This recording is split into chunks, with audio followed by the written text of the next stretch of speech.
আসিফ মাহমুদ সজীব ভুঁইয়া উপদেষ্টা সমন্বয়ক আপনি একেবারে কি এমন একটা জিনিস হয়ে গেছেন। আপনি মসজিদে ঢুকি হুজুরের লগে আলাদাভাবে কাতার করে আপনি নামাজ পড়েন। নামাজ মুসলমানদের জন্য সবার জন্য সমান, সবার জন্য ফরজ। মসজিদে সবাই সমান, মসজিদে ধনী গরিব নাই।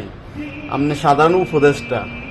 এই দেশের শেখেরাও নামাজ কাতার সিধা করে খাড়াই নামাজ পড়ে, কারণ কাতার সিধা করে নামাজ পড়া ফরজ।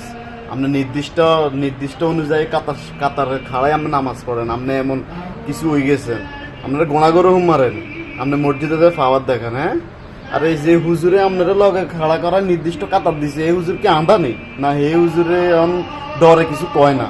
হ্যাঁ, আমি আপনাদের কাছে জানতে চাইতেছি যে নির্দিষ্ট আকারে কাতার খাড়া করায় নামাজ পড়া কি আসলে জায়েজ আছে কিনা একটু জানাইয়া। কারণ মসজিদে ধনী গরিব নাই, কুটিপতি আর ফকিন্নি নাই। মসজিদে সবার জন্য সমান মসজিদ, নামাজ সবার জন্য ফরজ। অতএব ভবিষ্যতে এরকম যেন না হয়। এখন যেটা হইছে এটার জন্য আমি তীব্র নিন্দা জানাই, এবং কি জানতে চাই সবার কাছে যে আসলে এটা কতটুকু কি উনি একজন উপদেষ্টা হিসাবে এই জিনিসটা করা কি ঠিক হয়েছে কিনা একটু জানতে চাইতেছি আমি।